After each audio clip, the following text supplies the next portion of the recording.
Yeah, we are here. So we gonna let y'all get away with it. I'm telling y'all every time. We're not letting y'all get away with it without the madness ensuing. Chilling at the head of the table where the bosses sit, stunning everything in sight, whether it's in the bloodline or corporate. Walk me out there with a big smile, no handcuff our officers. Hold on, wait, I think they lost the script. We got some shooters. Pow. It's off the hip. Yeah. Oh, chilling at the head of the table where the bosses sit, stunning everything in sight, whether it's in the bloodline or corporate. Walk me out there with a big smile, no handcuff our officers. Hold on, wait, I think they lost the script. We got some shooters. Pow. It's off the hip. This song will be on all streaming platforms soon. As soon as it clears. Stunning everything in sight, whether it's in the bloodline or corporate. Walk me out the arena, big smile, no handcuff my officers. Hold on, wait, I think they lost the script. We got some shooters. Ah. It's off the hip. Off the hip. Off the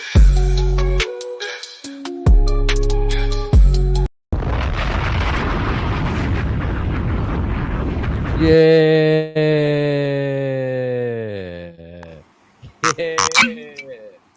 Unwelcome your thoughts off the hip, my brother Razor, man. What's up? Man. Oh, man. I don't know if it was just the weather we've been having or what I witnessed earlier this evening with AEW Dynamite, but it's a hunter-proof kind of night. Oh, wait. I know you wrestling fans are like, but what is this? Is this something special? You guys are on Wednesday. Yeah, we ain't do AEW in a while. It's blood and guts, man. What y'all thought? We're feeling generous. You feel me? Gotta give y'all some more content. They got Wembley coming up. Death Before Dishonor this Friday, a staple pay-per-view of Ring of Honor's history. About to be action-packed couple of weeks, man. I'm not gonna lie to you. The G1 is in full swing as we speak. The Olympics are just now starting. Oh my goodness. Not enough hours in the day. Not enough. I mean, without any further ado, let's get into it. The opening segment. We can't show too much, but you know,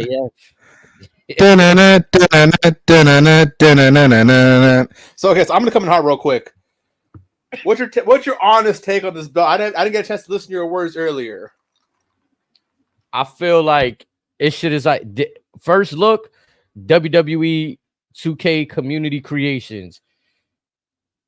Feel like I like it, but I don't like it because we already have the United States Championship.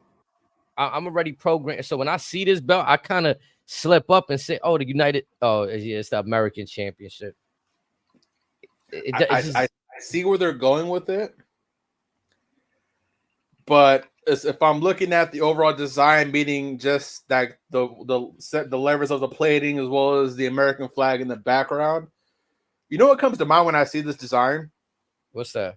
The Butterfly Divas belt. Extra for no reason. Now, again, nothing against MJF. I'm sure he hasn't been put on this, whatever. Again, I see what they're trying to do with it. But there is such a thing as too comical. Need I remind you of the old penny belts back in the day? And it's giving me that a little bit, like I said, also it's giving me that John Cena feel. Remember when John Cena just got to just change any belt he touched? No, the spinner belt is a conversation for another night, my brother. But just in terms of just like the way that MJ, all right, he already switched the heavyweight to the Burberry. I was like, okay, and then now this, I'm like, okay, this is just, this might just be an MJF thing where like he just switches the designs maybe every so often of the belts. And like, if they're gonna keep the, like I was saying earlier too, if you're gonna keep the American Championship, like how I would imagine is like this: you got the American Championship, and they somehow still keep Ospreay with that international joint. But you got to make these joints really make sense. Like if I'm gonna have the American Championship, if it's gonna be a non-American holding, it got to be an anti-American. Like remember the days of Iron Sheik, Kozlov. Like maybe we far, yeah, like maybe we far past those days. But like I want to see if you're gonna have that American Championship, you're gonna either have somebody that really wants to represent America or the anti-American. But also, here's the other part where again I can see what they're attempting, because roughly this time last year, New Japan had the United States Championship when Will Ospreay won it. He was somewhat of a heel. He cut a press saying U.S. means nothing to me. This is now the European Heavyweight Championship, or something like that of the sorts. Then when Moxley won the belt back, he rechristened it the United States Championship. So again, I see what they're trying to do with this, but it's just the overall execution of the belt design, swing and a miss. Yeah, then I don't know the intentions, right? Like, okay, so I went back and I told you in the text message, oh yeah, they just shitted on the second he throws that international championship in the garbage, he shitted on Ospreay's reign, on Orange Cassidy's reign. Not that the whole lineage. Yeah, but like I looked at Will Ospreay as the most surprising one. Like, oh wow, like they just let you come right up in here and just say, "Fuck it." But also, I mean, throw it in the trash. But again, like a part of me is still okay with it, because again, as of right now, Ospreay and MJF are probably the only two guys that actually are worth a damn on the men's side of the roster. They're the only two popping a number. They're the only two that actually people care about. I mean, I'll get to the world champion later today. And then, like, on the standpoint of going backwards, I don't know if this is going backwards for you because who held the belt, but I don't like that. MJF just held the World Heavyweight Championship. Granted, he got to earn his stripes back, but it's like, so we gonna give him that. Like, we trying to just make this belt prestigious now, make MJF hold that. Like, Grand Slam champion, just he held every belt. Like, I really don't get what's the purpose. I get what's the purpose. Him versus Will Ospreay, yes, that's a draw. But did it have to be right now, this soon? Like, no, again, nothing against that hour-long classic they put on last week. Yeah, I was about to say that shit was fire. We're obviously going to get the run back at Wembley. If knowing that, I wouldn't have been mad if they went a draw. Would not have been mad at that whatsoever. Because no one gets affected by it.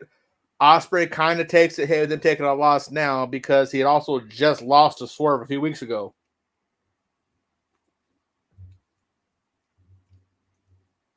And also, I don't know if it's this weekend or some soon. MJF will be defending this belt in CMLL. See, that's a good way to draw heat. Like, if you're gonna do that too, bring the American Championship. I'm just like the snobby American. This is what I'm saying. That's a good way to play it too. I like that. If you're gonna defend, because that's also what I felt was supposed to be the intentions of like the international, right? Like, when I was explaining this earlier about the Intercontinental, like, and I mean the WWF Intercontinental. Remember, they had the side plates: New York, Argentina, South Africa, Europe, whatever they had else. I think it was France or something. You know what I'm saying? Mm-hmm. It was supposed to be intercompetition between these continents. So when I look at we kind of briefly spoke about this before. Look at the TNT almost as like the television championship, right? Yeah, we're like they end up getting. Do they still have a TV champion for ROH? Maybe no, because at one point did Samoa Joe have 2 TV titles?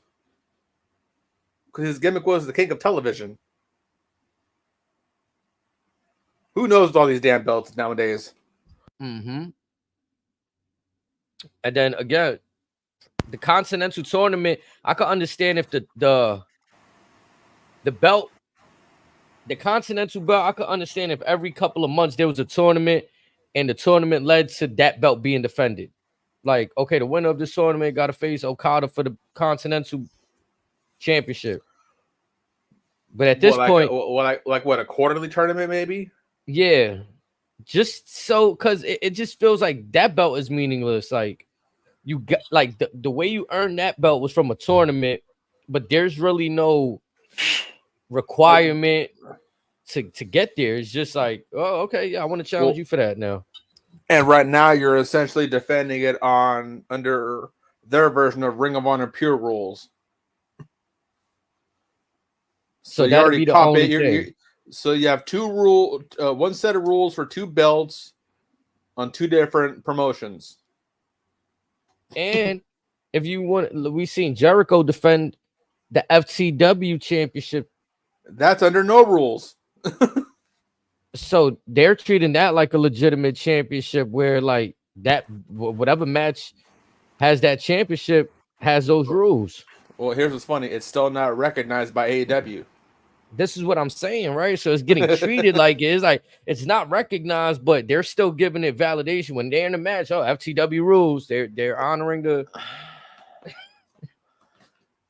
It's sad when a belt that's not technically a belt for your accolades in the company is more meaningful than your world championship. For real, I think that's why the cruiserweight belt always held the spot in my heart because not everybody can contend for that. Mm-hmm. And then you really seen like, oh, whoever held the cruiserweight belt, like possibly these dudes might be able to hang with the other classes.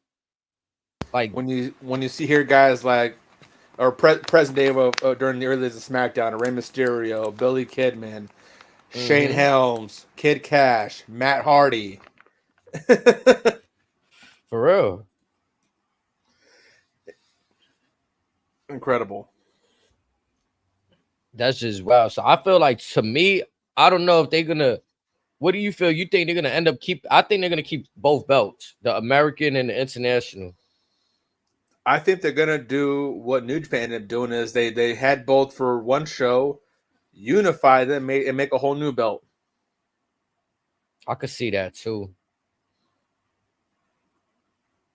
I can 100% see that. The return of the Global Force Championship. Jeff Jarrett in the back, bringing back the Global Force. Or they'll probably incorporate the Ring of Honor Pure Championship and make a new Triple Crown or something like that. Tony Khan, he'll make some bullshit up.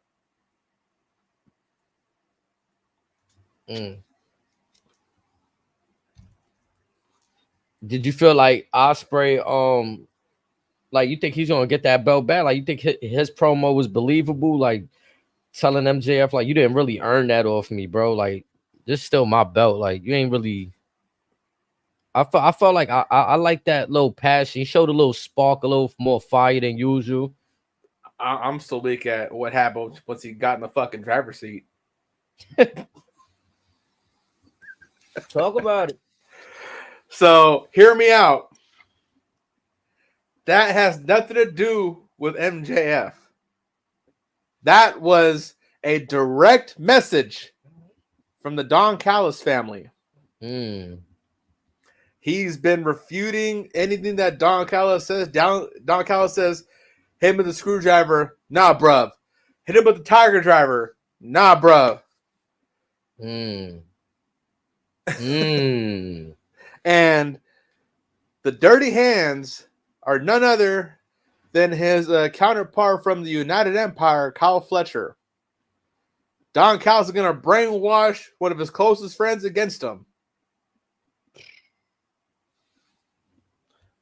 For the family. If Tony's smart, he'll go that route because that could probably, again, it's a personal story. There's a legitimate, like, brotherhood between the two of them because, again, during the pandemic, they were like this along with Mark Davis.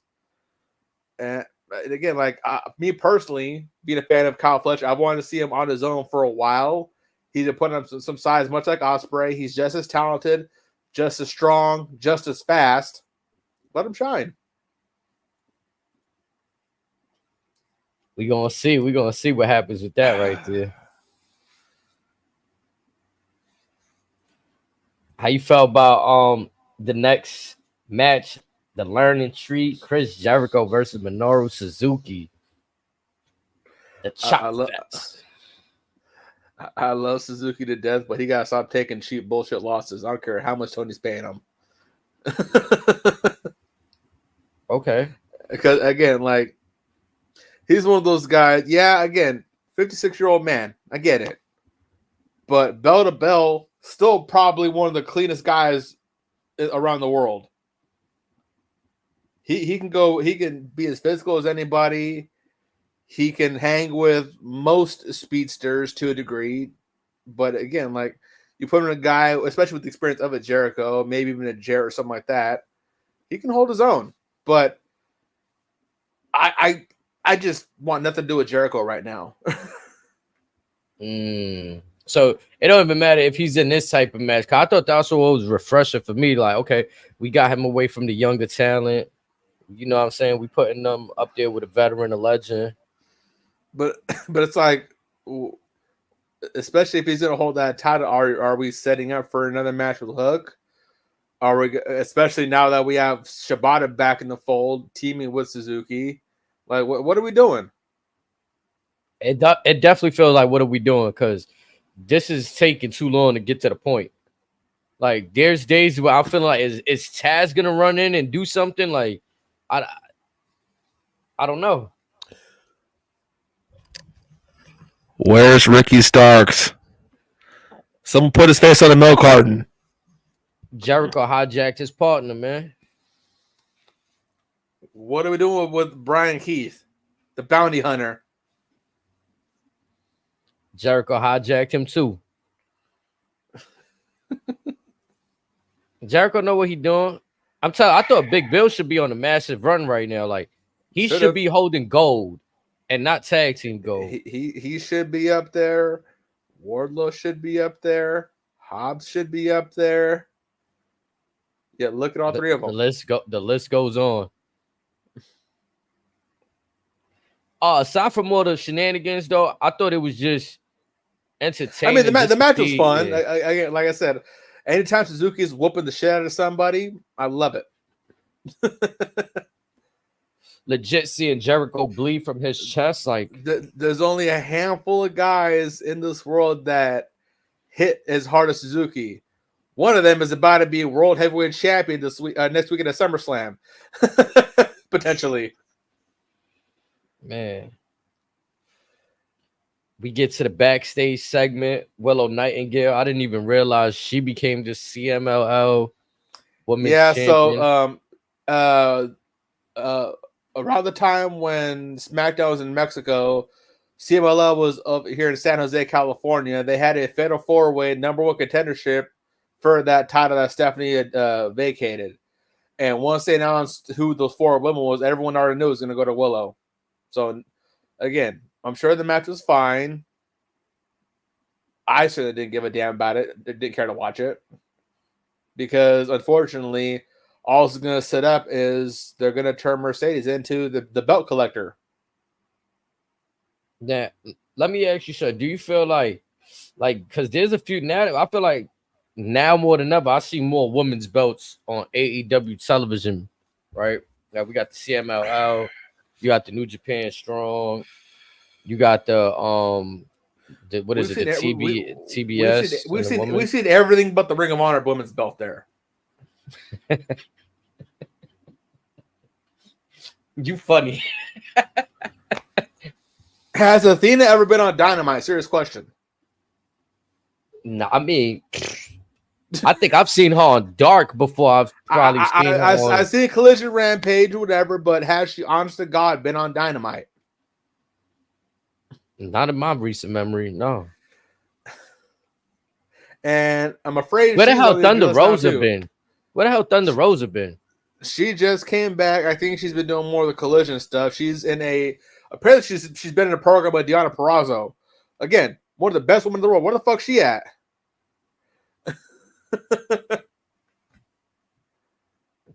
That's crazy. Cause my whole point was I feel like the belt that Willow was holding today, it didn't really look like that special. You know what It's I'm a saying? belt for something that's none of Tony's business. It's someone else's belt. And then you got Chris Statlander going just flat out, lay her out F5, which that F5 looked beautiful, if I may say so myself. She just threw her right on them storage units. That should look like it hurt. Imagine when we get Chris Statlander versus Rhea Bloody Ripley. Mm. That's gonna be a bloodbath. Chris Statlander, I don't know. It's just something about her. She's kind of like fun. You know what I'm saying? Like all that stuff she was doing before. She can get nasty. Yeah, she's fun to watch for real. A lot of folks don't know she can go. It's just unfortunately with her, she was plagued by injuries for the last few years. Now she's finally healthy. And it's unfortunate because them injuries came right when they was ready to put the rocket, right? Like, you know, she just beat Jade. Everything was looking up, and boom. The only person to beat Jade.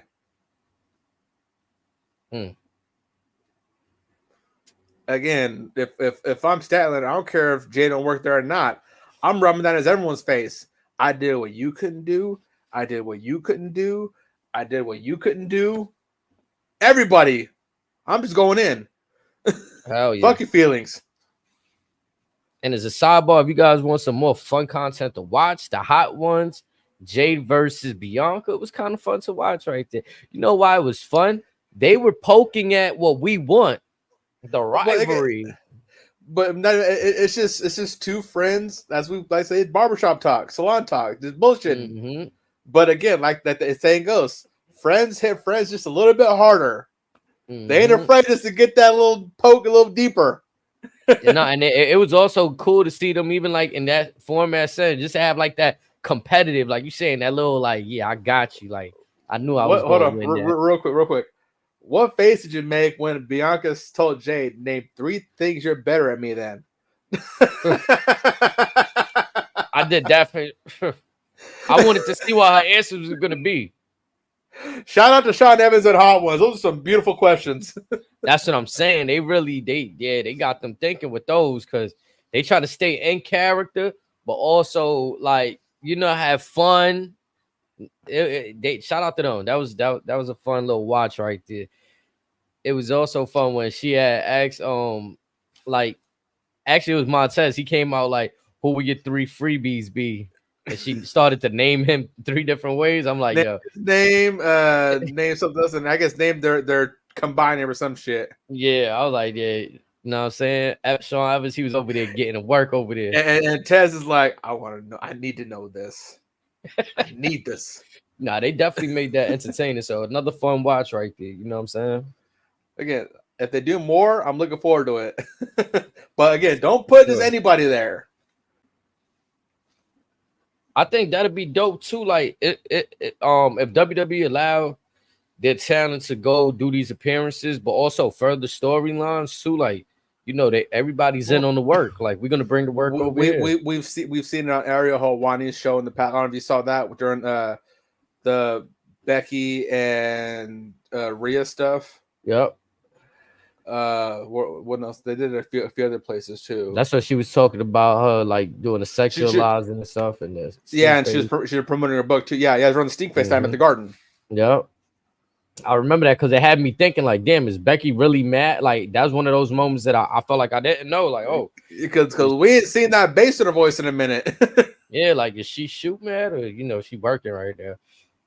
And Ariel's probably like, woman, it was just a question. So all right, the next segment, if I'm correct, it was the Bryan Danielson backstage. You said it was a little bit awkward. It seemed awkward, but then again, what we saw later in the evening, some of it kind of tied together. And again, that's because throughout me seeing Jeff Jarrett, aside from the Owen Hart stuff, because that's just separate. Now this could be tied into it as Owen, or he tried to put it. I'm just used to Jeff being a heel. And for him to be that open like that, again, it was a little different for me. But then also, I thought it was strange how they kind of called back to Bryan and Ospreay and the neck injury for when he took the Tiger Grabber, and how they said with Dark types of quoting, it's like, if you don't do anything stupid, I'm paraphrasing, we can keep fixing your neck. But Bryan, being Bryan, is going to have to go pedal to the metal, especially at Wembley. This is his first time Wembley and probably his last time challenging for the world title. He's going to put it all on the line. Just please don't die. I thought it was just dope for me because it's kind of like that moment that we always say should be happening. Maybe not on screen, but we say it more for backstage. But just to see Jarrett be that, like, that mentor, giving him that advice, like from one legend to another legend, like on the way out, like, you know what I'm saying? Like, oh yeah, well, that part I get, but it's just, like I said, my thing with Bryan as of late, I can't help but get those Jeff Hardy, like, just please be careful vibes with Bryan now. Yeah, oh yeah, I feel like without a doubt, just please be careful. Like, he go and crazy, like, 100 miles. And whether it's a promo or not, he's always gonna keep it a bug. That's exactly how he feels. He honestly feels like he's meant to. He's kindred spirit with the squared circle. Like, if he dies in the ring, he dies in the ring. It is what it is. Yeah, I've heard him say that a few times, or like, you know, similar sentiments about and that. It's like you got a family. Come on. Yeah, that's the tough part, right? When a man has a family, you gotta think more than about yourself. Yep. Yeah, I don't want to say he's selfish, but and again, she knows the business. She knows game. She watched her twin sister almost lose her career from a neck injury. That's another tough, yeah. So like I said, she went through all the stuff with Nikki Bella during her recovery. So and she sees what those injuries almost did to Bryan in WWE from him not protecting himself from himself. So it's like, do you want to put me down that road again? He wants to put himself down that road. But again, when he went down the last time, he wasn't alone with it. Right. And it's just like this time. If it God willing, it doesn't happen again, but if it does, it's like, again, you're putting those same people, you're putting the same people through that again. You know what would make it look worse? That when he was in WWE, he was there for so many years that, like, I think the common misconception is it added up. Right, and you feel like, oh, he's getting hurt under the WWE's watch. But then you see him go on, and it's like, it wasn't really the WWE fault why he was getting hurt. He said it was on me. I got myself into that mess, and I accepted my consequences. But it's like, yeah, you're accountable, but it never had to be that way from the jump. It's the style. It's the style. Had you actually protected yourself, you probably never would have had the 7 to 10 year time off. And you could have got your fix, and you could have been happily retired by now, or still performing at a high level, possibly still with WWE. We honestly will never know. But you did this to yourself. I think Hogan is like the best example of someone who, and I hate to say Hogan, but I think it's the honest truth. Like, I don't remember seeing him taking too many chair shots to the head. In most of the matches, he was booked strong. But you saw the leg drops and everything else. Yeah. Like so he's taking the damage to the hip. Yeah. He said so many surgeries, he's lost almost 8 inches in height.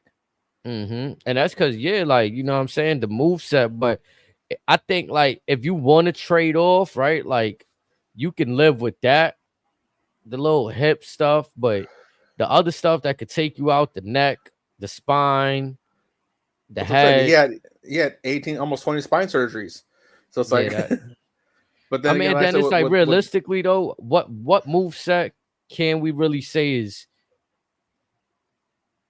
I mean, I guess the Rock's, but even I'm certain some moves don't do as much damage on the body. But again, in Hogan's case, in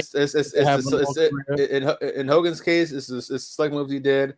In Bryan's case, it's the rate that he was working at. Yeah. Just 0 to 60 when that bell starts, and broken arm, forearm, and I think also with him being traded by Shawn Michaels back in the day, being instead of that old train of thought, like, okay, if you're inactive, you're not making money. Therefore, you kiss your spot goodbye. When by the time Bryan was fully WWE, that wasn't the lay of the land no more. If the crowd says you're still over when you come back from injury, guess what? You're not losing your spot. And it's not to jump around too much, but like we seen it tonight with Jack Perry. He took the no hands up chair shot to the head. Learn to say no to stuff. Yeah, and there might be a way to do things, but what you can't change the fact is that it was an unprotected shot. He didn't get to put his hands up and protect himself. And Mark Briscoe, he is not light-handed in the slightest.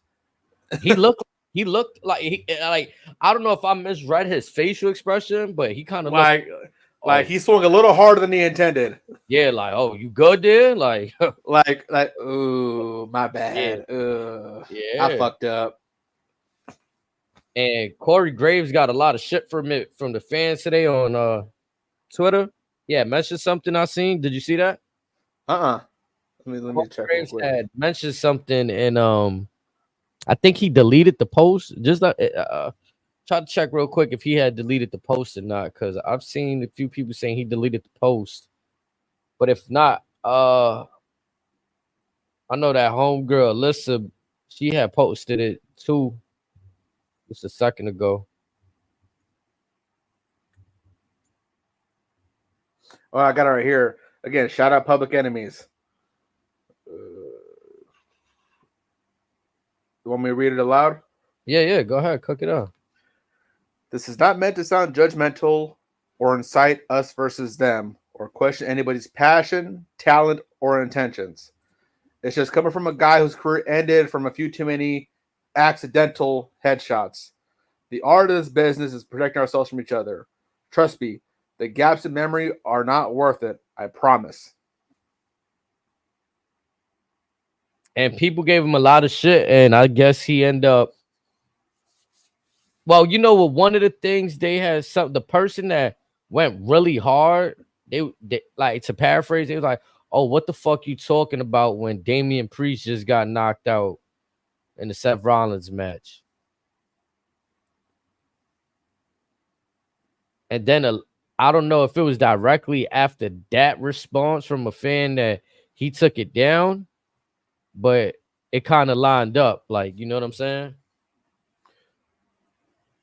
Well, I mean, Priest probably tried to justify that he probably was knocked out. It's just he fucked up again. Oh nah, Priest. I forgot which interview it was on. He kind of confirmed it. He said that things happen. You know what I'm saying? Yeah. But again, he addressed the part about not kicking out. Remember, people say, "Oh, he forgot to kick out." He said it wasn't that he forgot. Yeah, but we're comparing a knee that overshot by a couple millimeters versus steel to the dome. Yeah, that's why I didn't agree with what the fans said. Like, and I don't even know why Corey Graves felt the need to delete the comment. Well, I can see why, because Triple H probably told him, "Hey, don't give them any free publicity." Yeah, they want to shoot themselves in the foot, let them shoot themselves in the foot. Yep, I get it. You want to protect your friends, but still, it's like, it is what it is. There's a reason we don't do that over here. That was just, but we're gonna talk more about that spot later, because that happened in the Blood and Guts match. After Jared talks to Bryant, then we got Britt Baker versus Sheeta. I think the match was fine. Yeah, I'm about to be honest. I didn't go in with the intent like, oh, I want to see this, but I really thought Sheeta showed me again why she's a great talent. Like, she really held her. Like, I didn't think she wasn't, but I was just, again, like, I wasn't hyped to see the match, and she made it hype for me more than Britt did. You know what I'm saying? When I saw the match, I was like, all right, two good hands. It'll be a fun match. And then again, they're trying to, again, Britt's in good hands with Sheeta as far as getting her mojo back. Been prepping for Mercedes. I get that. Again, it was fine. Sheeta, again, 3-time women's champion. I think the only 3-time women's champion in AEW. And everyone will reign. It's one hell of a match. Yep. So, I was just surprised. Surprised. And, all right, cool. That match happened. And then the moment of the night, so to say, Not every moment is a good moment, though, folks. Where? We finally look, got. It's a plane. Yeah. It's Camille Brickhouse. Finally, the most underwhelming debut. I argue that we could have got some vignettes, some video packages coming soon, or just something, anything. Remind us. Anything. So that when this moment finally arrives, I didn't hear no reaction. Very little. When she hit her move, you got to pop, right? You know, she did her move. All right, cool. Got to pop the torture rack into the, you know what I'm saying? But the presentation, and then to stand side by side with Mercedes Moné, that's what pissed me off. No, that pissed me off. I wasn't mad at that, to be honest. But again, let's see where they go with that. I see what they're attempting. The track record isn't the most forgiving. But god damn it, there was a million and one things they could have done different that would have made this 1 million times better. If the intent is for Camille to eventually scoop that off of Mercedes, then I'm all right with it. But if I'm going to see them together for the next 6 months,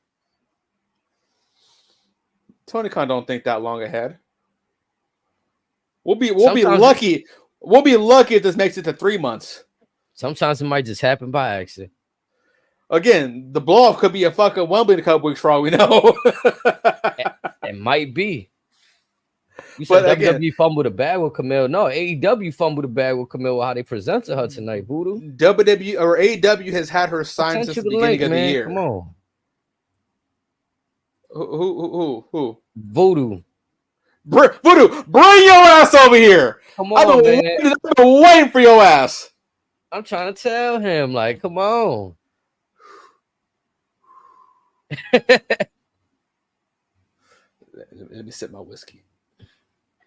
Yeah, like for me personally, the last I've seen from Camille, she was on top about 2 years with the women's championship in TNA. She had the NWA on her shoulders. I said TNA. I'm sorry, NWA. Yeah, alongside her and Trevor Murdoch. Once Nick Aldis left, those two had NWA on their backs. Carry. Again, Camille Stackhouse. She's no small woman. She's but if done properly, this could be their Rhea Ripley. Voodoo, come out and play. Yes, I really feel. Yes, she is. She should definitely be one of those dominant forces, which I feel right now AEW might be lacking. Yeah, because again, right now you have Statlander. Yeah, that's it. I'm not even going to count Willow. I'm not even going to count Mercedes Martinez, which says a lot. This woman is in a class of her own, if done properly. But for Tony Khan to have her all year and to bring her out for crickets, yo, that's embarrassing. It is. To crickets. It just showed me two things. They either didn't give a fuck or didn't know who she was. Nashville, Tennessee, the home of the National Wrestling Alliance. Exactly. And the home they are about to celebrate their NWA is about to celebrate their 76th, 77th anniversary. Tony, what the fuck we doing? Too. No music, no nothing. Again, that part I'm not mad at, but it's just like you bring her out in an afterbirth spot. Like I said, you could have done vignettes. You could have done something on the internet. If it's fucking Adam Copeland, he's getting his music that night of. On is it?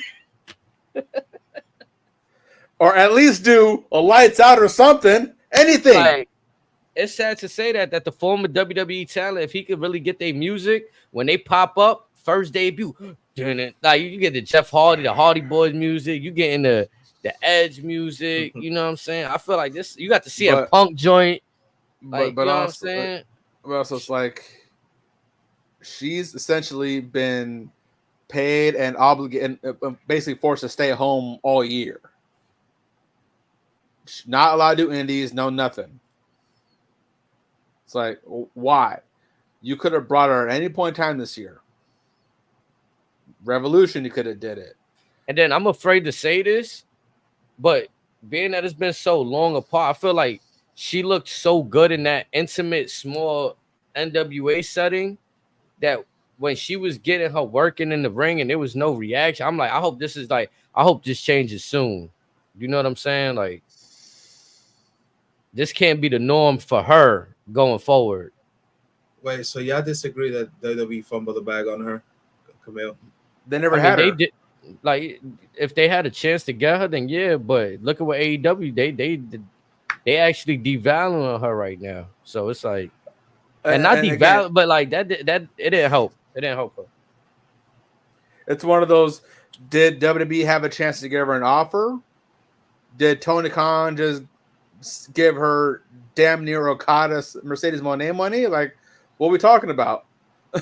We don't know. Exactly. Like, again, for all we know, also you gotta keep in mind that the time she was signed, they're trying to figure out how to get Vince the fuck out of Titan Towers. So they had enough going on at the time. Camille probably happened to just slip their mind.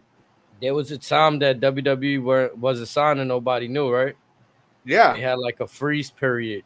So yeah. And like you said, she's been signed to AEW for like a year now, right? So it kind of well over 6 months. It kind of lines up almost then. Mm-hmm. With the whole Vince selling the TKO. The Vince stuff coming to light. Yeah. So again, they just never having a chance. But Voodoo, real quick, your thoughts on the American belt? Yeah, put that up on the screen real quick again. Do you have to? The belt looks good and everything, but it was not necessary. I'm not gonna lie, it looks cringier every time I put it up on the screen. Look worse. You might as well call that a United States Championship then. I'm telling you, it's for some reason, as the kids say today, it's giving Diva's butterfly belt.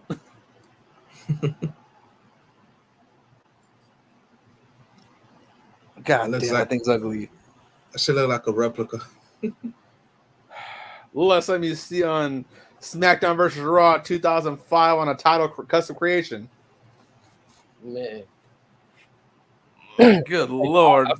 I feel like the intent was there. Like the intent is there.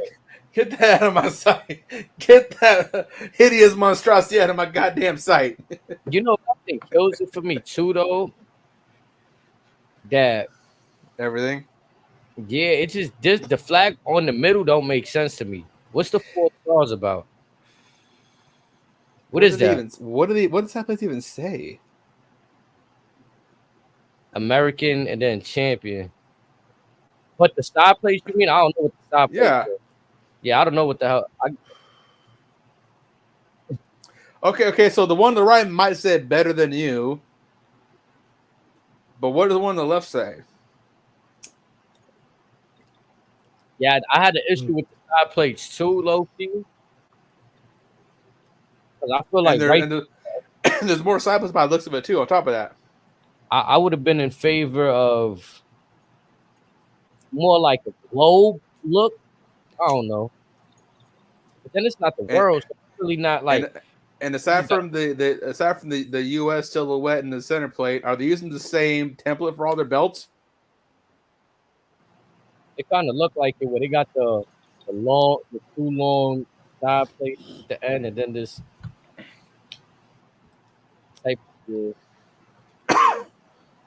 But unlike the World Title Swerve has, there's no nameplate on that belt. Right.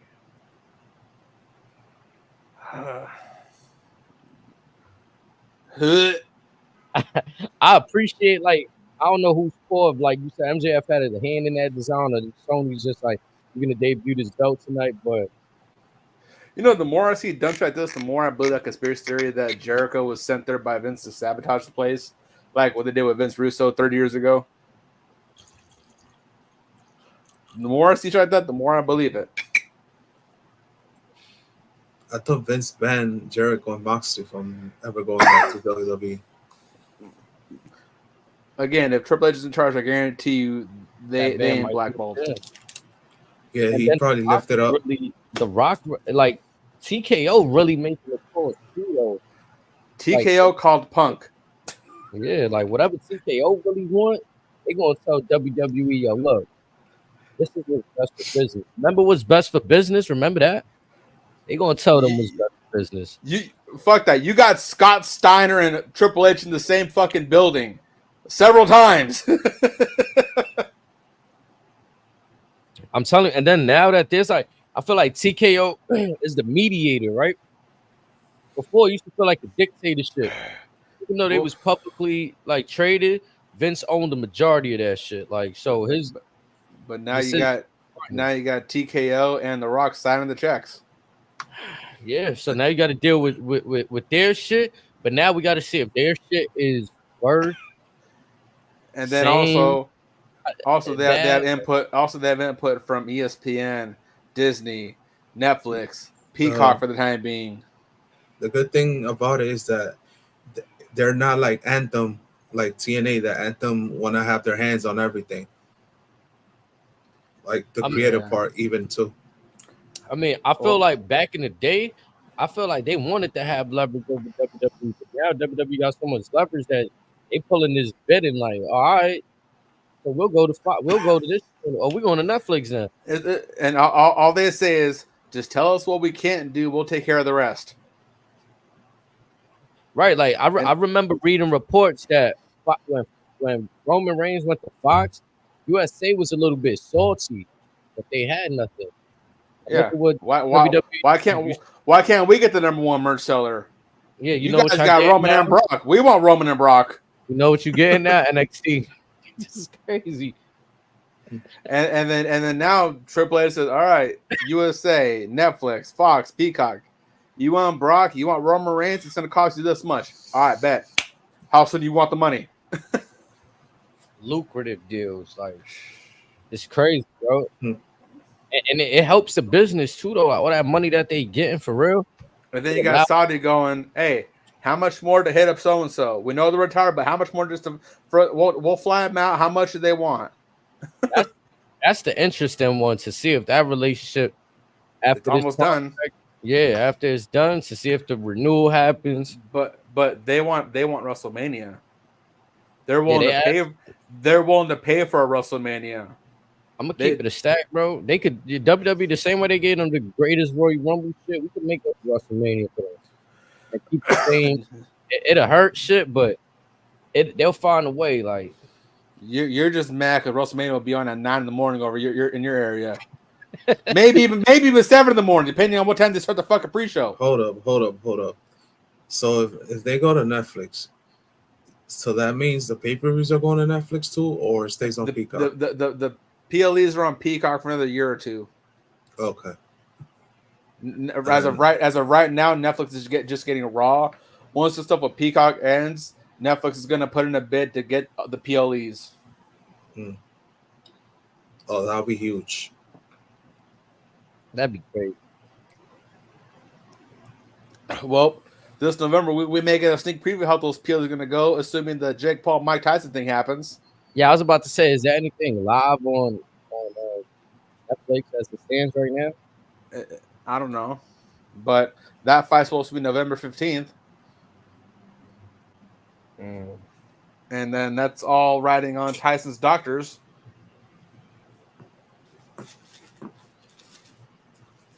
You know what I thought? Go ahead. I was gonna say, going back to the NXT shit, I thought it was funny too, just cause I was looking at my notes and shit. It was Pac versus Boulder, right? But they had Pac as the number one contender for the international. I mean, the American championship. Gear the ratings up, Tony.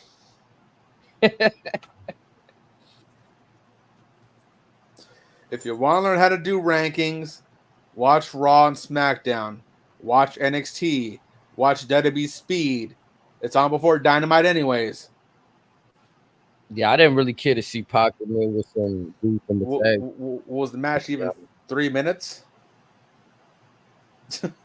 Because I saw Pac come out, and then I wanted to go take a piss break, come back, Pac had already won. Yeah. Nah, he washed him up. Packed him up real quick. And we had the Mariah May. That match happened kind of quick, so I don't even remember who she was squabbling with. What? Mariah May. What about her? She had a match. I didn't even see who she was in there with either, though. I never even caught the name, to be honest. Yeah, she was in there, and then the main event. Well, hold on, no wait. Let's not saw the after stuff out with Tony Storm coming out, and I forgot about that part. To be honest, yeah, because Mariah May had teased music started coming out. Tony comes out of nowhere in all black, giving her some weird look. They start having a little hockey fight, get separated, and if I'm not mistaken, Tony uttered the words, "Darling, are you prepared to die? Because I am." But yeah, again, that's going to be a very interesting litmus test as to, in my opinion, is probably the A side of the women's division. And is Mariah ready to get to that next level to where they do put the division on their back? Oh no, I think she looked good out there, but at the same time, I think there's something a little missing. I don't know what it is. With this whole heel turn with her, to me, it would have been better if they would have incorporated Mina Shirakawa with her, since that was her mentor in Japan. Just again, attention to detail. They fuck that up all the time.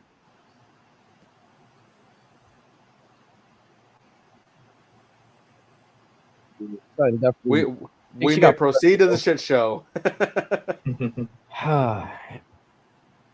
Man, go ahead. Let me know how you feel. I let the folks know how I felt earlier, man. I was cool until I was cool until the last moments. Voodoo gonna be a lot nicer. Voodoo gonna be a lot nicer than me. So I'll let him go first. Man, about blood and guts. The last match is what stole the show, I would say. Man,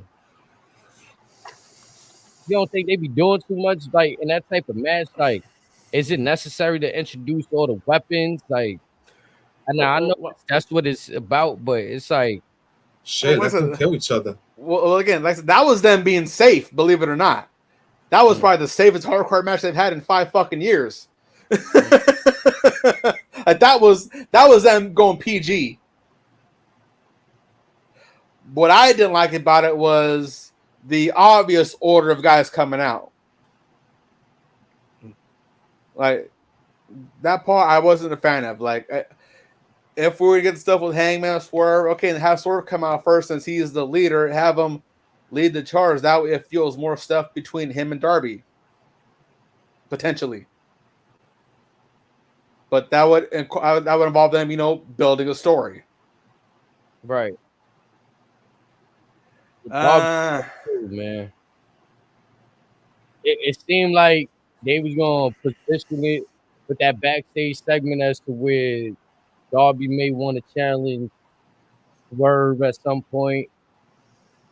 Your boy Zesty Max. Man. Violence with me. He went crazy. Yeah, who's going to Grand Slam? Grand Slam? When is it? It's in September 25th. I don't know, man. If you get me some tickets, I'm out. I don't know. Like, I need that. Tony Khan's been able to do like buy one get one free deals the day of. Yeah, I'm gonna need one of those. You may find a local burger shop or a local bodega. They might have freebies if you buy a bev. So if you get the bev, you get the tick. You know what I'm saying? The year before that, Yeah, I was sitting on the lodge. Mm. You go in at 6 a.m, get a chopped cheese, you get 4 tickets for free.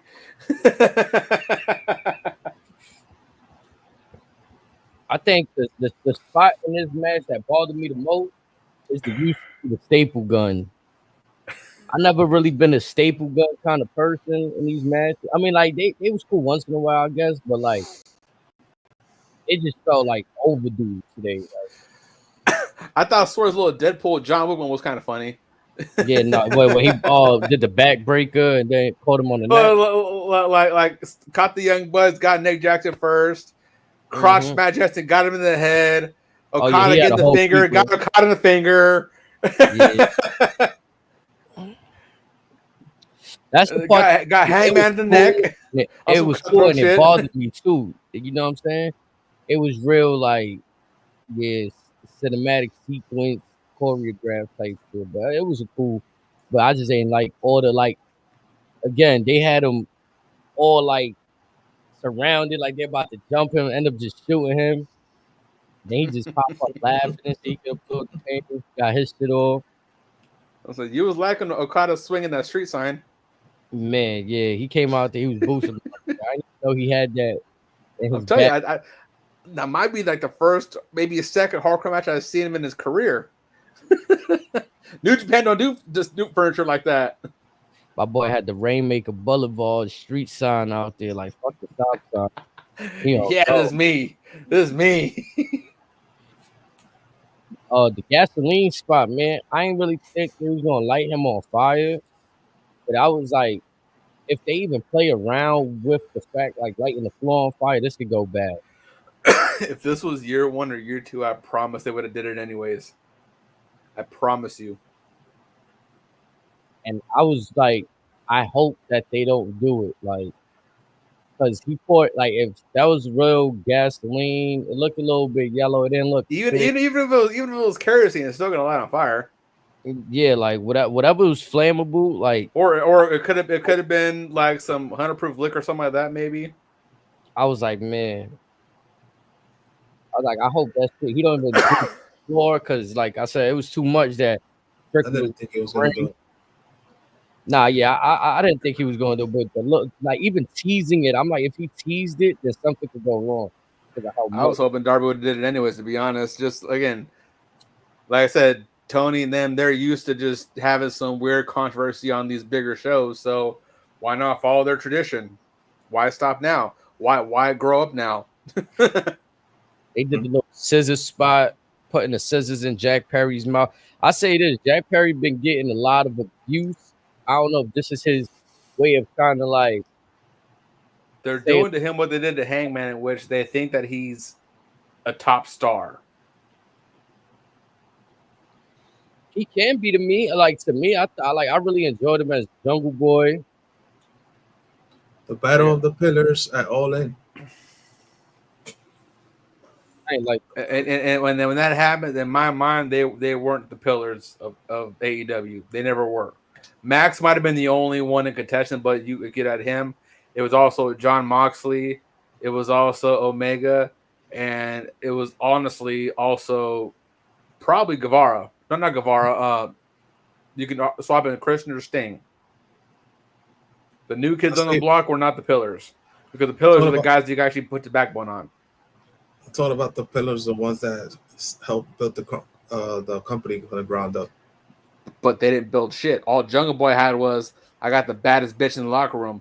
All Sammy Guevara had was a bad look of getting guys concussed. MJF had some steam going. Hangman wasn't worth fuck all. Still isn't worth fuck all. I felt like that was their way of saying these are our non-WWE guys. But again, none of them are even homegrown. Nope. So it's like, and again, it's like you can't just give someone a title for the sake of giving a title. It has no meaning. It has no purpose. Like I said, Christian was a pillar of the early days of AEW. Jericho, a pillar of the early stage of AEW. Moxley, a pillar of the early stage of AEW. Mm-hmm. Had she stayed, or you can even throw in Sheeta for the women because again, the first 3 years she was the women's division. Even Britt Baker. Well, she was her most of the time. And aside from that last match with Thunder Rosa, she didn't do much those first few years. But again, like I said, Sheeta, Christian, Moxley, Jericho, those are your pillars. I'm not mad at that.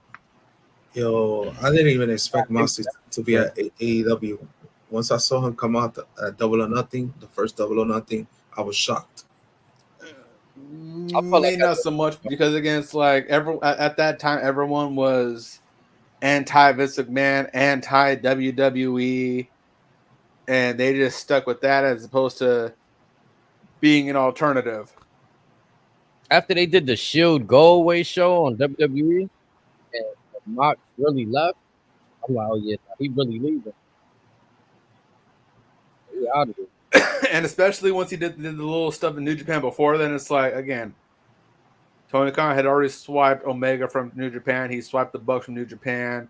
He's going to swipe Moxley. Yeah. He's going to get Ibushi because Omega's there. And originally, Mox because I think, if I'm not mistaken, Mox explained it like he was under the New Japan contract still, but came over, right, to work AEW. Well, he was on a pay per appearance deal, and he did the last couple shows at like possibly a discount, and then got out early of those shows. But even then, he only had X amount of shows to go. Had AEW not been a thing, he probably would have been a regular for New Japan.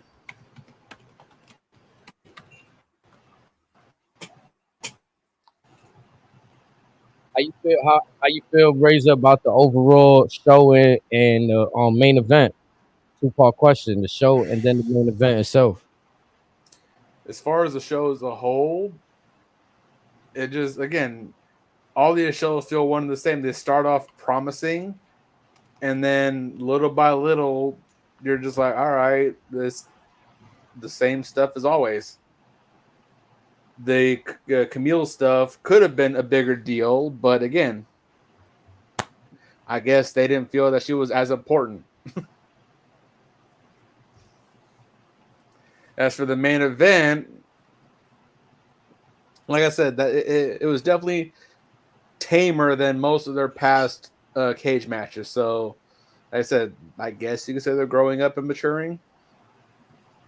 Yeah, I feel like I didn't, aside from that the headshot and the chair, I feel like I didn't see nothing too crazy. But I was surprised that Team AEW got this one. I kind of anticipated that it's going to be one of those. Darby's going to do something stupid against himself, hurt again. Acclaimed are going to do nothing. Briscoe's going to bleed all over himself, and Hangman will be pinning Swerve, and we're going to set up part 500 of Swerve versus Hangman for no fucking reason. That's how I thought it was going to go. I feel like we still getting there. I know, but it feel like it. Who's Swerve got all in? Danielson. Oh, Danielson, that's right. So maybe at the All Out show we could probably get Hangman versus Swerve. You think they'll give it to Danielson or no? I mean, honestly, I can see that too because they have given us every reason to stop caring about Swerve. Not once have they made him seem like a big deal. Not once has the world champion felt special. Mercedes got 2 fucking celebrations. Swerve got nothing. Facts. Swerve's been busting his ass since he got to AEW. Mercedes has been here for a cup of coffee, and she's treated like fucking Hulk Hogan in the 80s. He said Hulk Hogan in the 80s. I'm weak. I'm not wrong. You know it. Yeah, Swerve and Brian. I think Brian gonna win. I could be wrong. But the only thing that concerns me is like I seen Brian lose to. Now it's not related, but I seen Brian lose to Will Ospreay earlier. Supposed to be the Brian best. has lost every title opportunity for singles that he's had over there. He has never held singles gold there. I don't think he's held any gold there. But if he might get the distinct treatment on that Goldway tour, Yeah, but again, at Swerve's expense.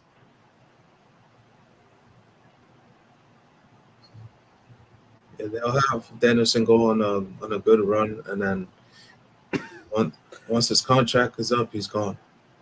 No, because Tony Khan wants him to ultimately take over the booking. Which means Brian will let them do whatever they want still. Because they're having fun.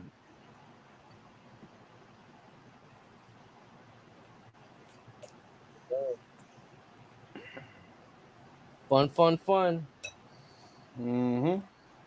The injuries could still pile up, but they'll say, hey, it's the nature of the beast.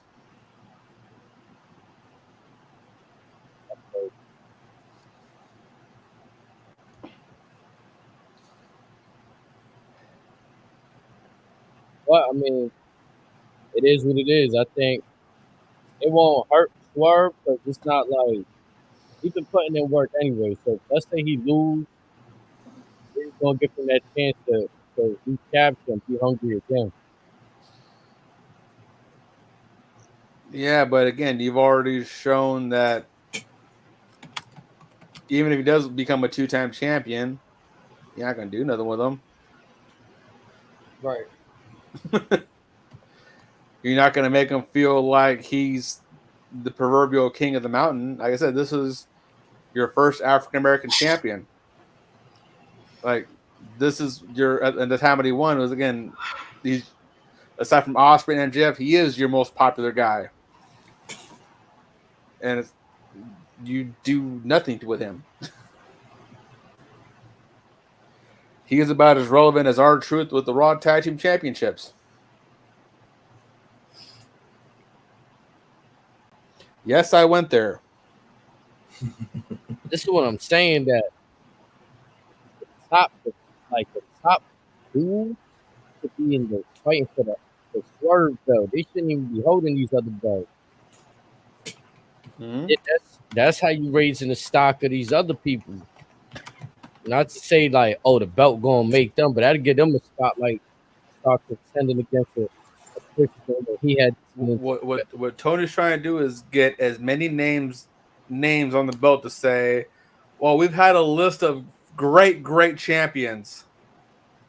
No, you just got a whole bunch of names. Right. The only people that the belt meant to damn with were MJF and Moxley. Maybe you can argue Omega, but still. Moxley and MJF are the only guys where that belt was actually worth a damn. Not with Jericho. Not with Hangman. Barely with Samoa Joe. But not enough to actually be noteworthy. And that's sad because that's Samoa fucking Joe.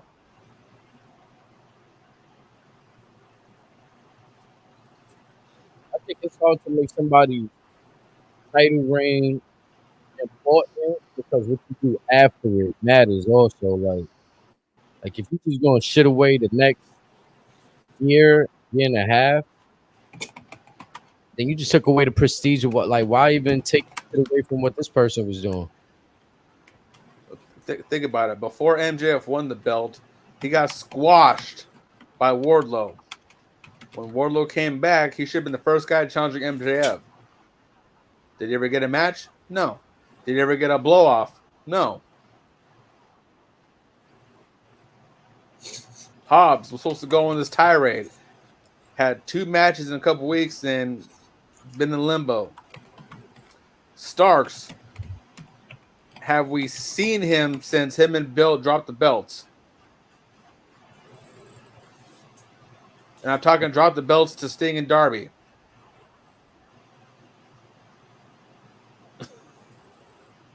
You can even throw Sammy Guevara's name in that hat. We haven't seen him in months. Miro's supposedly hurt, and there's probably about 30 other names you could throw in that hat as well.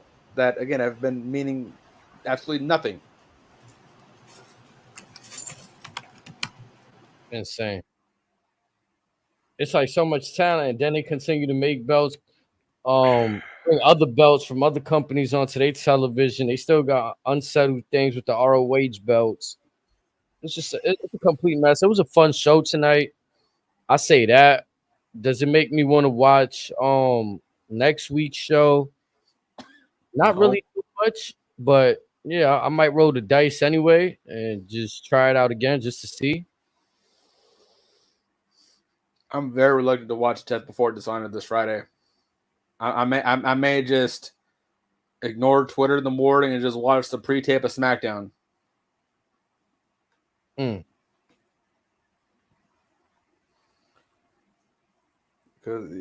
like I said before, what honestly are they doing to attempt to get new eyes? And are the eyes that have been staying there for the last 5 years,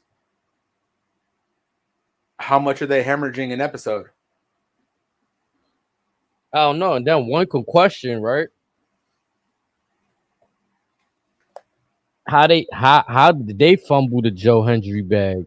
Because you see the numbers he's bringing in. Well, again, that was a package deal with TNA, and we saw that they quickly stopped giving a damn out after a few weeks.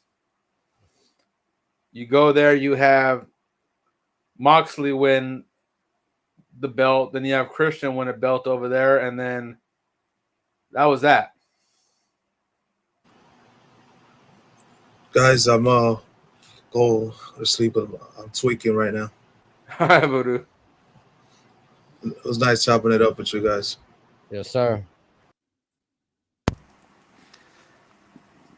Well, yeah, it's like they could have had something there, but again, they're afraid of staying consistent with anything now.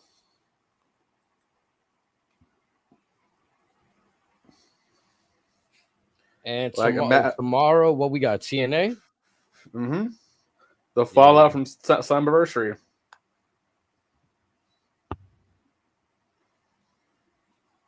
But just imagine if we would have had Chris Statlander versus a Jordan Grace, or a Joe Hendry versus an MJF, or hell, we could have been getting AJ Francis versus Swerve. Yeah, they definitely misused that situation.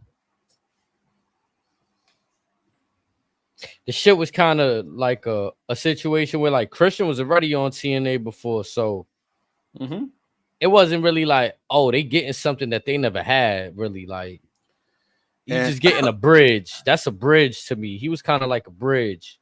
And Omega was on there because of the Good Brothers, right? So that was the biggest thing probably TNA got. Omega being a world champion for what, for 4-6 months or something like that. Yeah, a few months. You know what I'm saying? You get the moment where Christian dropped it to Alexander. That did good for him at that moment. You know what I'm saying? Mm-hmm. There's some good that came out of it, but for the most part, they fumbled that real crossover feel for real, like a good crossover feel. It just felt like, okay, we just sent 1-2 people over in that. Did anyone from Impact go to AEW? Not that I could think of. That's why I said Christian was like that like dude that was he wasn't signed to both rosters, but he was on TNA before, so it's like why couldn't AEW get a look at Eddie Edwards? Why not get a look at Moose, Josh Alexander, Jordan Grace, James Storm? Yeah. Eric Young a couple times. Was fucked up.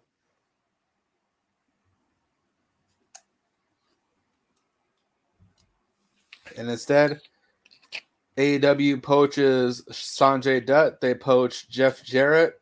They couldn't even allow Matt Hardy to do something with TNA. He came, yeah, and Yet they were allowed during that period. Yeah. Yeah, during the pandemic, they brought out the broken Matt Hardy, so it was fucked up. So again, AEW takes something that doesn't belong to them per se, and they just have it for the sake of having it. So once again, whether Tony wants to believe it or not, he was doing his own version of Vince McMahon. He was too scared to admit it.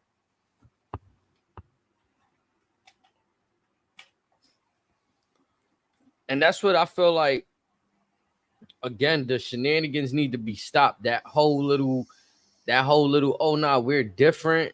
All right, because when you start keep saying that, but then when you see the similarities, it feels like you're full of shit. Yeah, because again, what have you done that's different?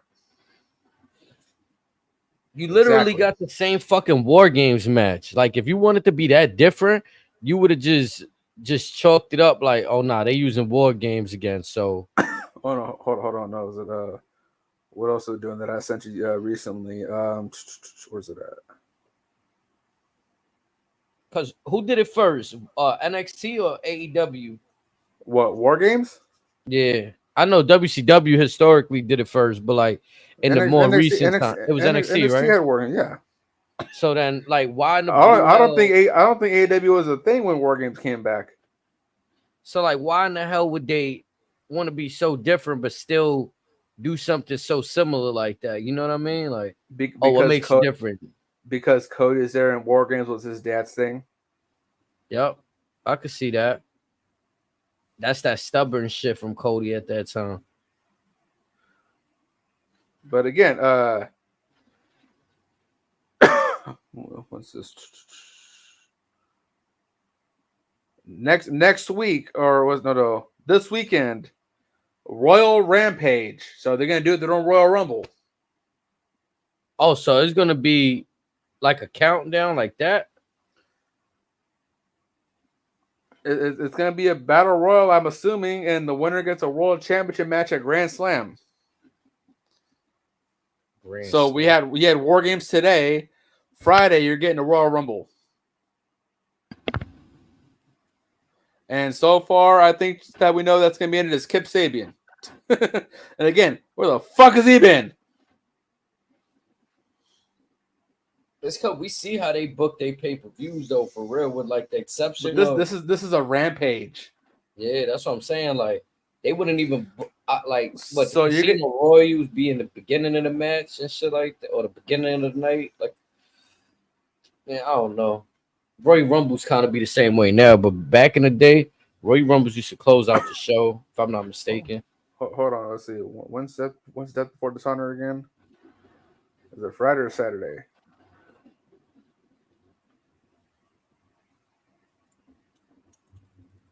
So you're going to have Death Before Dishonor and Rampage at the same time. So you're going to have two of your own shows going up against each other, going up against the Olympics and a pre-taped SmackDown. I bet you SmackDown will smack. Well, not the Olympics, but the other the AEW shit and the Ring of Honor. Well, yeah, again, like Ring of Honor hasn't done well in God knows how long. Like, Tony Khan slaughtered that so bad to where now you have Kerry Silken regretting making the sale.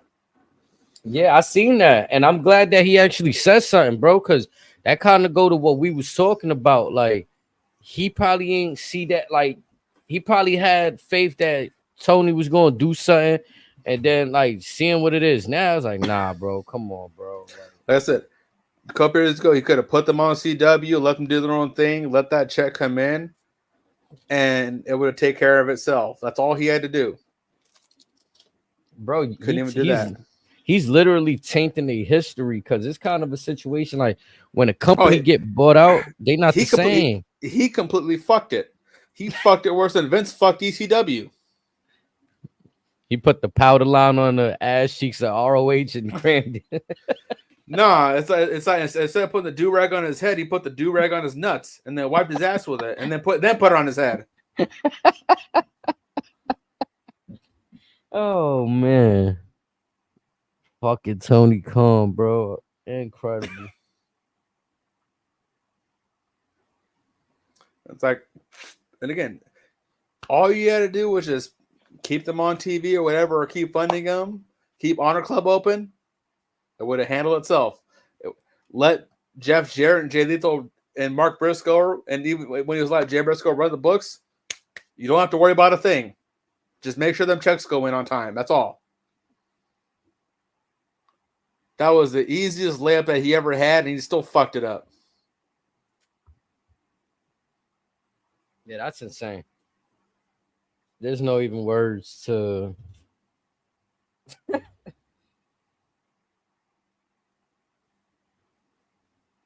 Again, what we seen on screen from Jeff Jarrett today to Brian Danielson, that's what it should really be like on all time. And though, like, they really got to be telling they tent, like, yo, chill, slow down, bro. You moving it down to say y'all out there getting hurt, bro. Like, we can't even book storylines the right way. Y'all falling like flies and shit. And then we ain't even good at booking storylines to begin with. Y'all gotta work with us. Well, we can't even book y'all the right way, and y'all getting hurt. Think about it. Punk and Alundra Blaze tried to tell them on two separate occasions, and they were told, we're on TV. We know what we're doing. Fuck off. You haven't wrestled in 7 years. What do you know? You haven't wrestled in 15 and 20. Get off. You're jealous because I could do what I'm doing now. And I'm making more than I'm making more now than you did your whole life. I could do this buckshot lariat. Yeah, but what good is a buckshot? Ain't no fucking asses in the seats. What good is that one winged angel if you got more folks changing the channel 15 minutes into the show? He need to cut that stupid ass mustache too. I'm not a fan. I feel conflicted. For real. Like, I don't know. Like, what's your intent behind the stash? He looks like Dax Harwood with hair, I'm telling you. Like, look at the two side by side and tell me I'm lying. You giving me a real shady cowboy vibe. Like he was a cool cowboy resemblance before. Now I ain't digging it. This is what happens when the middle school teacher puts the whiskey down. Put the whiskey down, man. So, like, it's sad when Dominic Mysterio got a better mustache than him. We've come to that. Hey. Shout out, brother, man. I see you out there, man. Shout out to everyone in the chat, including AZ the King TV. Keep up the good work on the channel. Appreciate it. Shout out from the South Bronx, brother BKL Contreras, aka Sport Entertainment Guy. Yes, sir. Appreciate you, man. Appreciate you. Yes, sir. Appreciate you stopping by the chin. Hope you having fun over here, man. Did you happen to catch AEW this evening, sir? If you did, I'm so sorry. Give us your thoughts, man, if you happen to catch that right there. So I'm not surprised by this, but as I'm checking Twitter, a lot of folks feel that instead of Danielson versus Swerve, it should be Swerve versus Hangman in the main event. I don't want to see that match ever again. Bro, I'm telling you, anxiety once I see Hangman come out. Oh, brother. I'd rather see another match of the Usos one-on-one than Swerve versus Hangman. Bro, it's like, what am I sold on? Like, I don't want to see them two fighting to the end, till somebody dies. I don't want to see that from them two. Like, you don't want to see Hangman drink Swerve's blood again. You don't want to see Swerve put like a chain noose on Hangman Page and hang him for real. I think that's my problem with AEW being so extreme sometimes that it's like there's such thing as too much. It's not even that, like, it's too much for me to digest. It's too soon, bro. Like, that's not like, how can you top the man drinking the man blood, bro?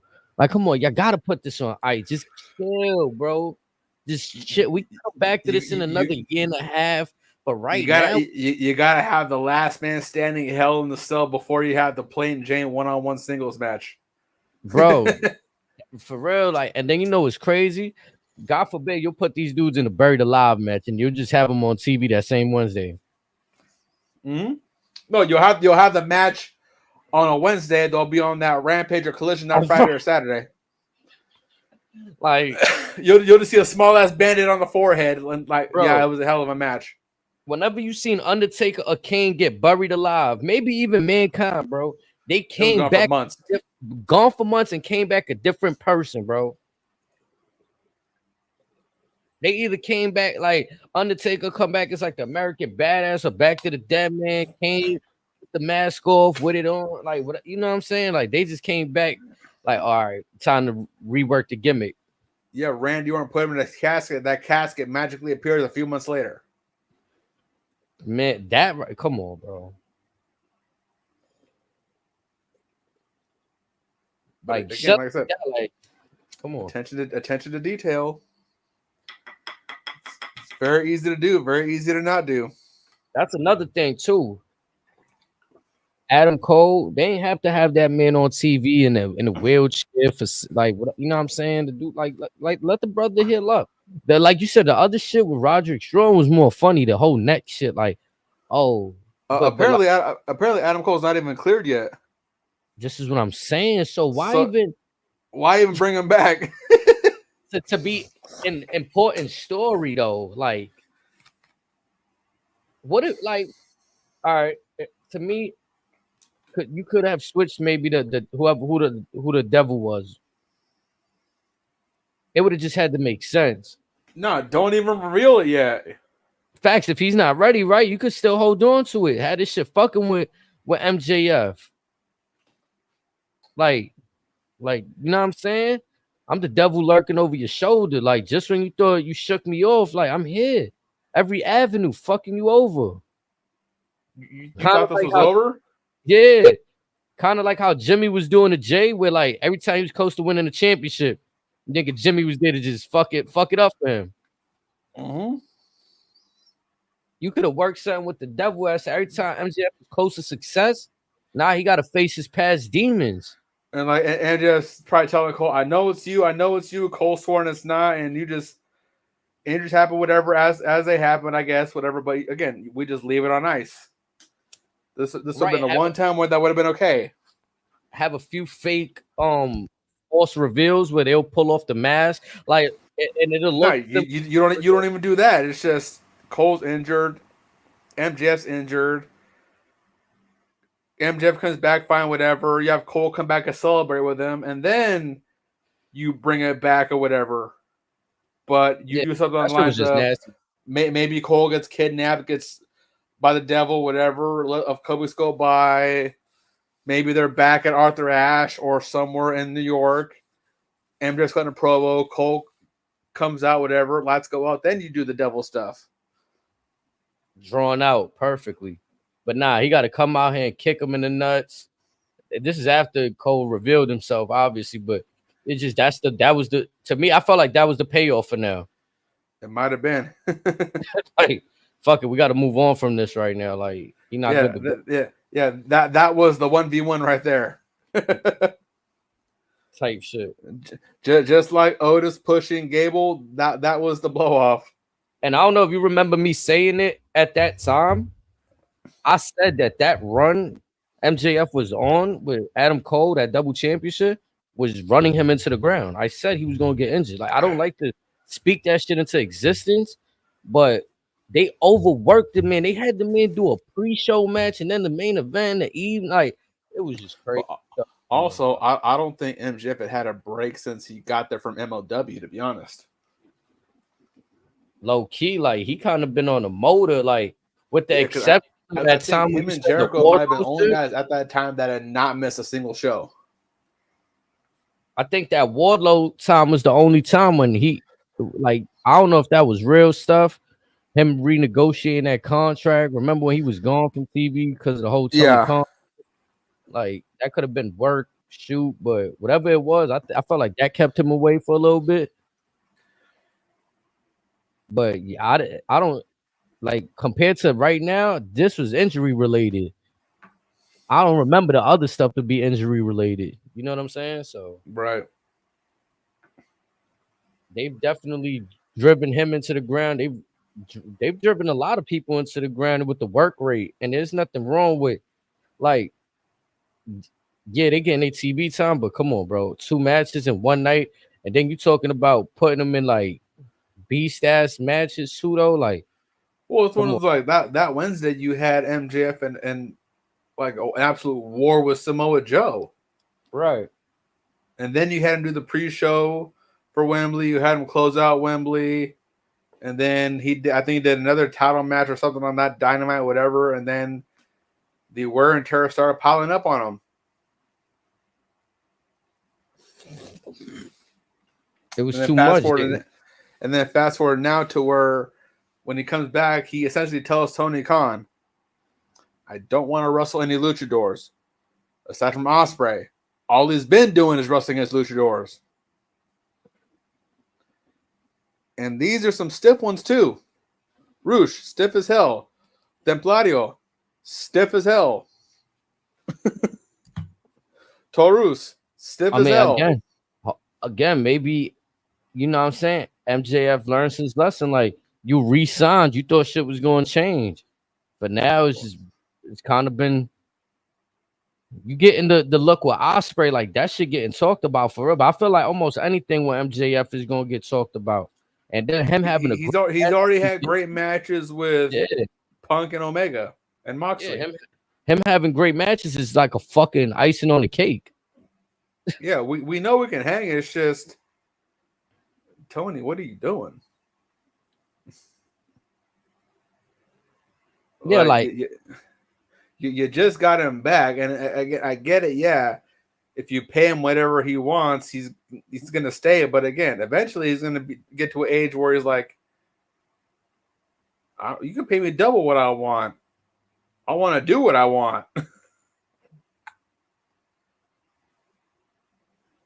But again, Tony probably still find a way to pay him. I mean, I think if anybody had the right amount of money, so I think it's kind of like, I always like to use the major sports teams as an example. I like if there were enough wrestling companies, like 30 of them, like the NBA or the whatever football, MLB, I think anybody could throw this guy the money, right? Well, I think NBA is probably the best comparison because NBA doesn't have a salary cap. Right. So like you could just throw, all right, we running it up. We giving you the max deal. What you doing? And from there they go. But for right now, it's realistically only AEW, and Tony's pockets is kind of like, we don't know the limitations, right? Like there hasn't been no limitations as it seems like. And nothing's gonna change unless Shad Khan says, "I'm gonna cut you off soon." Yeah, there's something about WWE's analytics that I don't know if they doing it off of a personal thing, off of analytics, but they know who they want to come straight to the main roster, who got to go to NXT. Logan Paul just came right up because of the star power that he was able to negotiate. You know what I'm saying? Yeah, but I'm sure if you want to do a bit in NXT, they would accommodate that. But again, it's like you said, with his popularity and name value right now, you can't pass up having him on a Raw or SmackDown.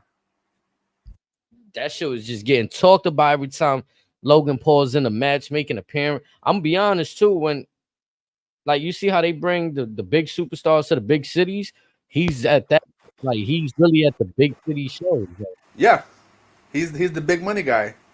Yeah, like that's crazy. I mean, yeah.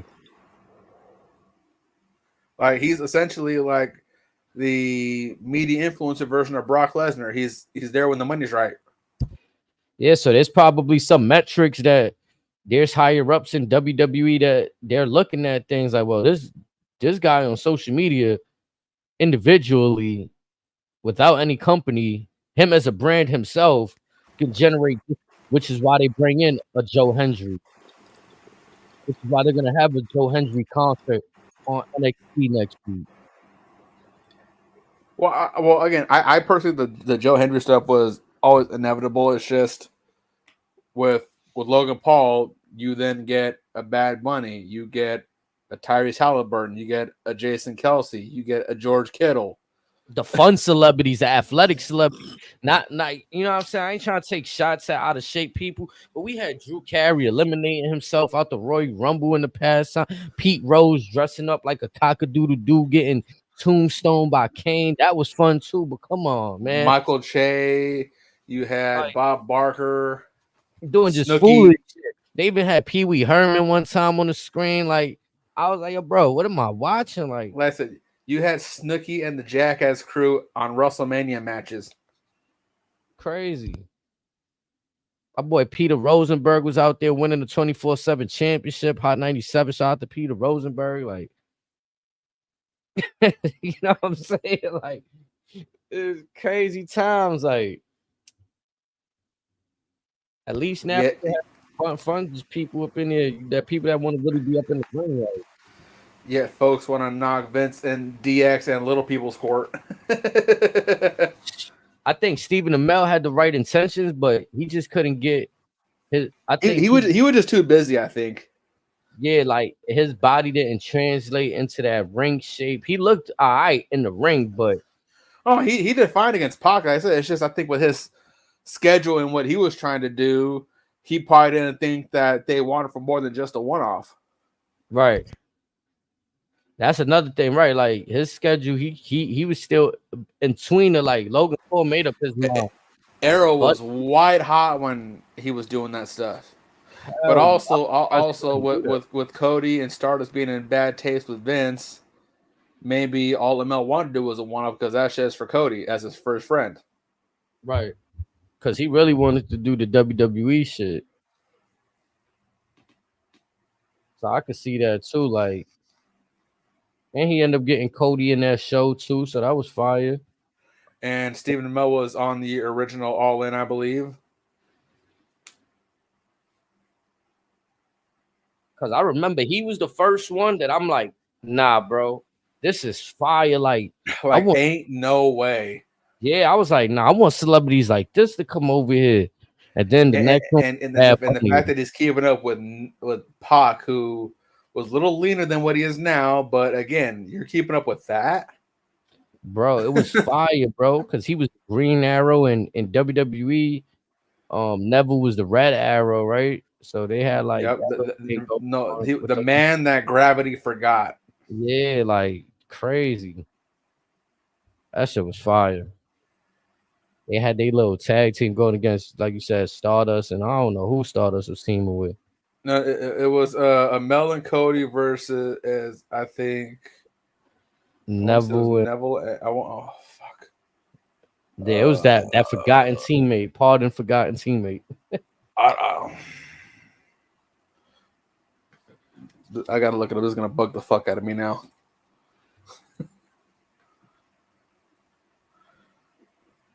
Because it was at a pay-per-view, wasn't it? Or PLE? Yeah, yes it was.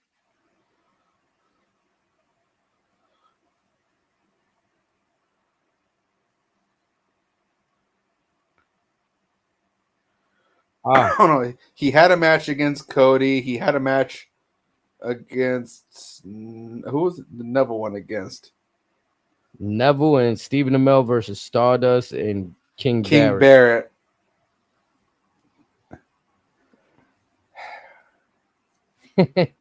Barrett.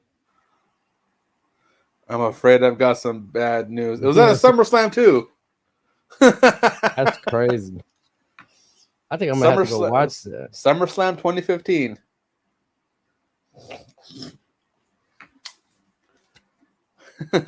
Incredible.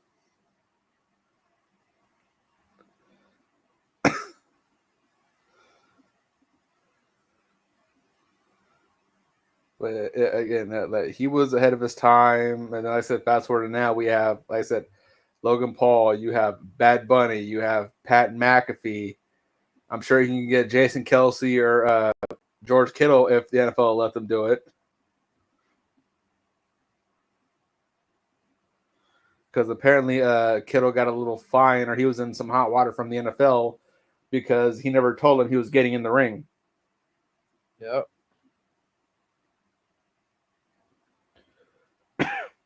They knew he looked good in that appearance. They like, nah, WWE gonna want more, man. So, here, is this the card for it? Oh yeah, here's the card for SummerSlam 2015. Ready for this? You had Sheamus versus Randy Orton, Los Matadores versus the Lucha Dragons versus the New Day versus the Prime Time Players for the Tag Team Championship. You had Dolph Ziggler versus Rusev, Stephen Amell and Adrian Neville versus Stardust and King Barrett, Bray Wyatt and Luke Harper versus Roman Reigns and Dean Ambrose. Also, this is during the beginning of the Divas Revolution, so you had Team Bad versus Team Bella versus PCB. You then had Cesaro versus Kevin Owens. Then Ryback versus Big Show versus The Miz versus the Intercontinental Championship. Then you have Seth Rollins versus John Cena for the U.S. Championship and World Heavyweight Championships. And in the main event, The Undertaker versus Brock Lesnar. And this happened in Brooklyn. Yes, sir. Crazy. That shit. And that was 2000. Damn, that's almost 10 joints ago. Yeah. Just about 10 years ago. Nah, yep. Wow. Again, we might need to watch that pay. That sounds like a pretty good card. I wonder how that holds up. Crazy how some of this roster is still active, and then the other half is they out. So, Darren Young is contracted to New Japan right now, believe it or not. Mm-hmm. But he's been one of the head trainers at the LA dojo. He could still go if WWE gave him a call. But again, like with AEW, as pro LGBTQ as they are, why would you not get Darren Young on that roster? Right.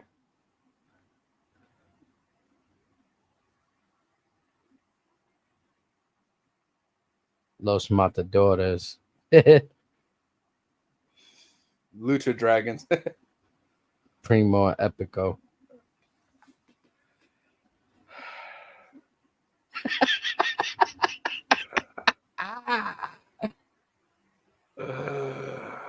I never understood how like they can have them dudes in there, had Carlito, but never had all of them together. I never understood that. And there was a time where all three of them were there for a good few years. But I just never understood, bro. They even said it one time. Oh, cousin of Carlito, Epico. Yeah. Like Primo and Cologne. Like, what? Oh, man, Vince. Just fucking them off.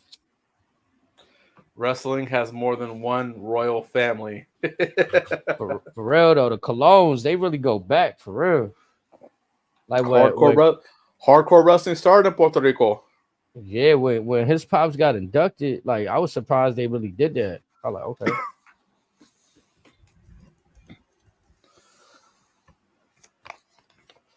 King Carlos Colon, probably one of the few guys to make Haku blush. Man. Oh, yeah. Also, speaking of blood, you see Rikishi deleted that episode recently that he put out where he was disappointed in the booking of Jey Uso. And I ain't gonna lie, I respect him for keeping his mind, like speaking his mind, but why now? It was a bit. Well, he's been on that for a minute because he legit feels the type of way that he didn't win Money in the Bank. In his mind, no, but I'm saying like in the past 2 years or like the whole time that Jay been in the, I feel like I never seen Rikishi really speaking out like this, and now that this whole bloodline shit is up. Well, he kind of has to speak about it, but it's like folks kind of like put under the rug. Now that again, like he touched on, they're doing all this without Roman and Rock, the two heavy hitters of the bloodline. They're still making all this noise. Jey Uso been there since day one. He's doing like John Cena numbers for merchandise. You're not going to cash in on that? That's how he was looking at it. Type shit. And he also looked at it like, everything that our family has done for you, do you not see in him what you guys see in Roman?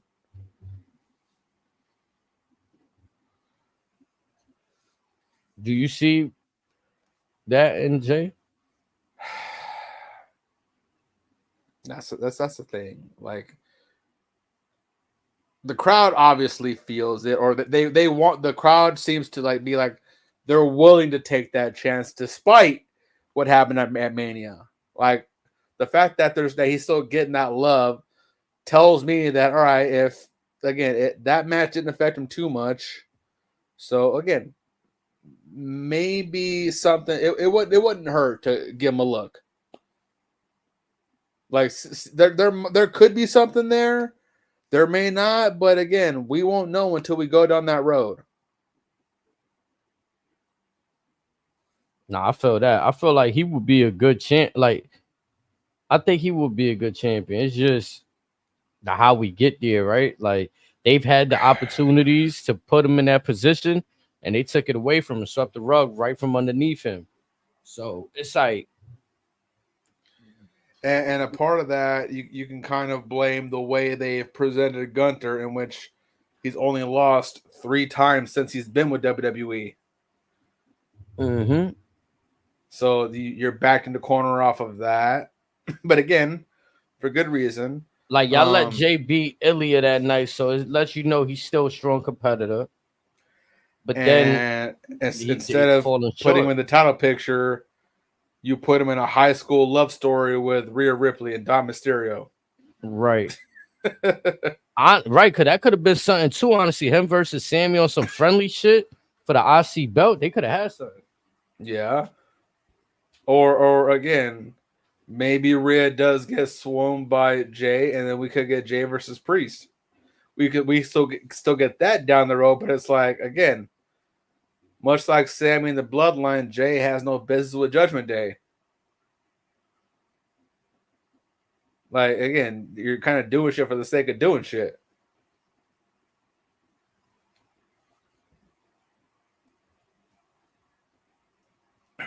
But again, this year's going to be very telling, but I'm afraid he's probably never going to get that look. Unless he goes to SmackDown and Cody hands him one.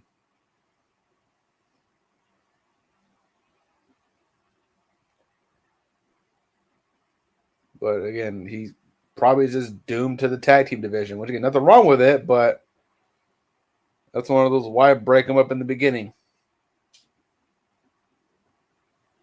But I think to be honest, I could be jumping down, just thinking too much, but I feel like, why does Rhea keep saying, oh, you don't want to start a war with Jey Uso? Well, if you remember, it was those two and Roman kind of making up the deals when it was Bloodline of Judgment Day. So much like with Jay, she has this, it's the same thing with Roman. It's like, again, we've made deals with them in the past. They're not enemy, or they're not allies, but they're not enemies either. Don't burn the bridge that I made. Right, because like we were standing shoulder to shoulder with the. If you piss, it's like if you piss off Roman, I can't save you from that. Just by default, by fucking with his cousin type shit. Yeah. Mm-hmm. Nah, because it's true, like you said, they just randomly bringing in Jey Uso into this Judgment Day story, which is again why I feel like if they're gonna go that route, then it's gonna lead to the Judgment Day eventually giving up the titles to Jay and possibly Jimmy or Jay and Sammy. I think again, I kind of think it almost has to be Jimmy. Not almost, it has to be Jimmy. Because, like I said, because you put the belt on Jay and Cody, you took the one thing from that family that the Usos at one point ultimately could have had over the New Day. Now, because of that, the New Day will always, or that's the one record that the Usos never break of theirs, is that all their reigns were consecutively as a team. Yeah, they fucked that bag up. We was just talking about that. I believe, what was it, 2 days ago? Mm-hmm. That was a weird spot to put them in. I don't know why they did that. I get it. You want to pop the crowd, blah blah blah, get cute with it, but it's like the same reason why you put the belt on Miz and Truth. Like, yeah, it's cute for a 1 day thing, but in Jay's case and with what he's done as a tag team guy, that shit ain't do nothing for Cody though. Like that was Cody's first belt. It was meaningless for him. It was his first belt since he came back. Yeah. That's it. Ninja, I see you out there. Ninja, appreciate you, man. And I think every tag belt Cody has won has been with a different person. But it's like, again, that wasn't needed. And yeah, like I said, it was meaningless.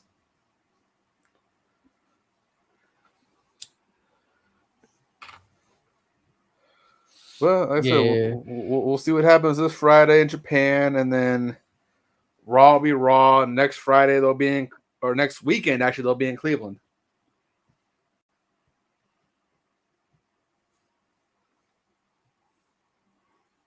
Well, we should see what happens.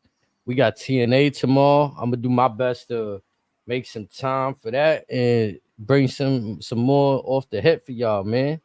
This is always fun to do. It's so far. I came back twice. Huh? I came back twice today. Came back. Like, hold on, we ain't done yet. You know what I'm saying? I just got a little overzealous. I got going right after the show. You know what I'm saying? But if I didn't have my little situation, I'd have been right there with you. Nah, that's why. Yo, look, it wasn't nothing for me to come back outside again. You feel me? You had to get your take too. And shit, like I said, like I was just need about the fresh to say, air anyways. like I was just about to say to the chat, I'm about to for the post on YouTube, we're gonna upload both parts together. I usually keep it separate, but I'm gonna just keep it together this time. You know what I'm saying? I don't got another secondary graphic, so we're just gonna keep one take, and I'm gonna do all the editing right after this episode. So nice. Yes, sir. You got anything you want to say before we head out? No, sir. Just wait for the next one, folks. And again, I know I said before, we got some stuff cooking. Just be patient with us. Yes, sir. Unwelcome your thoughts off the hip. My brother Razor, this is your American champion. I'm out.